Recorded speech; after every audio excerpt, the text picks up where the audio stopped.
하나님의 말씀입니다. 할렐루야. 좋은 날입니다. 하나님 신의 오늘도 여러분과 함께 하기를 축원합니다. 이번 코로나19 사건을 겪으면서 사람들은 두려움이 얼마나 큰 위험인가를 눈으로 보았습니다. 코로나19가 시작되자 사람은 사람을 만날 수 없습니다. 누군가가 감염자가 아닐까 의심을 합니다. 감염된 사람을 비난하고요, 사회 전체가 멈춰 섰습니다. 한국뿐 아니라 세계 경제는 패닉에 빠졌고요, 가난한 나라의 경우에는 봉쇄 말고는 다른 대안이 없습니다. 만약 이 두려움이 가져다준 경제적 손실을 금액으로 환산한다면 계산이 불가능할 정도입니다. 이런 무서운 두려움은 사실 코로나19 전에도 있었습니다. 이후에도 있을 것입니다. 중요한 것은 우리가 알지 못했던 거죠. 두려움이라는 것이 내 삶에 정말 많은 영향을 주고 있는데 우리가 그걸 알지 못했던 거예요. 그런데 이 코로나19 사건을 통해서 그 두려움이 아주 분명하게 드러난 거죠. 믿음이 중요한 이유는 믿음으로만 두려움을 이길 수 있기 때문입니다. 믿음을 가지고 믿음으로 살 때 우리는 두려움에서 벗어날 수 있게 되고요, 그리고 두려움으로 인한 그 모든 손실이나 그 모든 삶의 위험들을 극복해 갈 수 있는 거죠. 오늘 5절은 그래서 하나님은 그를 의지하는 자의 방패신이라 이렇게 말씀해요. 우리 모두는 다 하나님을 믿는 사람들입니다. 그 하나님은 모든 것을 알고 계시며 모든 것을 하실 수 있는 분입니다. 그런데 하나님이 아무리 많은 능력과 권능을 가지고 계시다고 해도 그분을 의지하는 자의 방패이십니다. 이 말은 우리가 그분을 의지하지 않는다면 그분은 아무것도 하실 수 없다, 그런 말입니다. 너는 그의 말씀에 더하지 말라.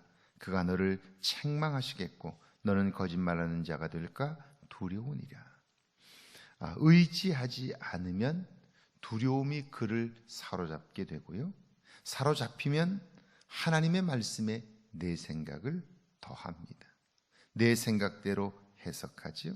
결국 거짓말하는 자가 되고 마는 거예요. 이번 코로나19 사건으로 인해서도 마찬가지예요. 교인과 이야기를 나누다가 이태원 갔던 사람들에 대한 불만을 이야기하는 걸 들었어요. 그런데 지키고 행하여야 할 일들을 하지 않은 것은 잘못이지만 그곳에 간 것으로 인하여 비난을 받아야 할까? 오늘 우리 속에는 그런 나태함들이 없었나 돌아보면 그 사람을 비난할 만한 일은 아닐 거예요. 다만 이런 상황에서 지켜야 할 것, 적어도 학교 교사라면 내가 그곳에 가서 낯선 사람들을 만나고 돌아와 아이들을 만나야 된다면 내 행동이 향후에 내 아이들에게 큰 피해를 줄 수 있다는 사실을 기억하면 사실은 다른 낯선 사람들을 만나는 자리에 가지 말아야 하는 거죠. 어제 뉴스를 통해서 여러분 보셨지만 질병관리본부의 총책임자가 나와서 이런 이야기를 해요. 코로나 바이러스는 참 잔인한 바이러스라고. 왜냐하면 가장 가까운 사람, 가장 사랑하는 사람을 고통 속으로 빠뜨린다고. 손자가 그 감염이 되고 나니까 그 할머니, 할아버지에게 또 자기 사랑하는 아이에게 전파를 시킴으로써 가장 사랑하는 사람을 고통 속에 빠뜨리는 거죠. 내 생각대로 해석하는 거예요. 이만하면 이제 괜찮겠지. 생활 방역이니까 괜찮겠지. 그동안에 못했는데 그런 생각, 내 생각이 있죠. 결국 거짓말하는 자가 되는 거예요. 그래서 여기 7절과 8절에 보면 내가 두 가지 일을 주께 구하여 싸우니 곧 헛된 것과 거짓말을 내게서 멀리 하옵시며 나를 가난하게도 마옵시고 부하게도 마옵시고 오직 필요한 양식으로 나를 먹이시옵소서. 그렇게 이야기를 해요. 거짓말하는 자가 될 수밖에 없는 존재, 그것이 바로 나입니다. 그렇게 고백하는 사람은 하나님을 향하여 진실한 소원을 가지게 되죠. 지금까지는 알지도 못하면서 옳다, 그르다, 좋다, 나쁘다를 말함으로써 결국 헛된 것에 나는 빠져 살았는데 그것으로부터 멀리하게 해달라고 기도하지요.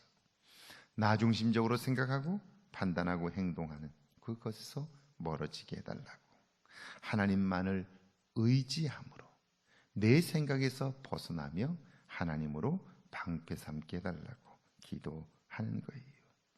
왜냐하면 사람은 배불러도 하나님을 모른다 하고요, 그리고 배가 고파도 하나님을 모른다고 하는 존재이지요. 내가 배불러서 하나님을 모른다, 여호와가 누구냐 할까 하오며 혹 내가 가난하여 도둑질하고 내 하나님의 이름을 욕되게 할까 두려워함이니라. 정말 두려워해야 할 것은 하나님이시죠. 그러니까 하나님을 두려워해야 되는데, 그러면 모든 두려움을 이길 수 있는데 우리는 하나님을 두려워하지 않게 되니까 모든 것이 다 두려워지게 되는 것이죠. 그렇습니다. 사람이 배부르면 내가 잘해서 이만큼 되었다고 여깁니다. 가난하면 누구 때문이라고 생각하지요. 하나님을 잊고 살며 결국 하나님을 욕되게 하는 삶을 살게 되는 거예요. 자꾸 그 일을 만날 때마다 두려움에 사로잡히며 점점 더 불안과 염려, 걱정과 근심에 포로되어 살게 되는 거죠. 우리 속에 이런 것들이 있는 거예요. 내가 알지 못하지만 내 삶을 흔들고 내 삶을 왜곡되게 하고 잘못된 길로 가게 하는 것, 그것은 두려움이었다는 사실을 우리가 직시한다면 이제 하나님을 온전히 의지함으로 두려움에서 벗어나게 될 때 우리는 자유한 삶, 온전한 삶, 하나님을 의지하는 삶을 살아갈 수 있게 되는 것이죠. 인생에서 가장 평안한 때가 언제일까요? 인생의 주기 전체를 통틀어서 가장 평안한 때, 그때는 자기 스스로 발을 딛고 서서 다닐 때가 아니고요, 엄마 품에 안겨 있을 때예요. 엄마 품에 안긴 아이는 아무것도 할 수 없어요. 그리고 그 엄마도 아이를 위하여 해줄 수 있는 게 별로 없어요. 그런데 엄마 품에 안긴 아이에게는 가장 평안한 삶이 있고요, 두려움이 없어요. 이유는 100% 엄마를 믿기 때문이에요. 신뢰하기 때문이에요.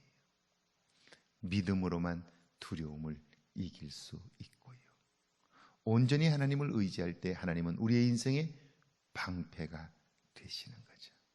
오늘 하루 그 하나님과 동행하는 여러분 되기를 주의 이름으로 축원합니다.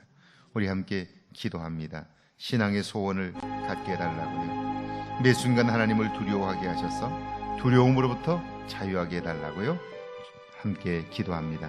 하나님 감사합니다. 오늘도 새날을 주셔서 하루를 살게 하시니 감사합니다. 살면서 우리가 두려워하는 많은 것들이 있습니다. 주님, 그 두려움에서 벗어날 수 있도록 도와주시고 하나님을 두려워함으로 매일매일 하나님의 인도함을 받는 저희들 되게 하옵소서. 하나님이 함께 하셔서 이제는 두려워할 것을 두려워함으로 두려움에서 벗어나는 은혜의 역사가 있게 하옵소서. 오늘 하루도 함께 하시는 하나님을 의식하게 하시고 자꾸 그 일들 속에서 하나님을 의지하게 하셔서 하나님만이 나의 방패 되심을 알고 깨닫게 하옵소서. 우리의 삶을 통해서 영광을 받으시는 하나님께 영광을 돌리게 하시고 하나님 우리를 통해 이루실 하나님의 일들을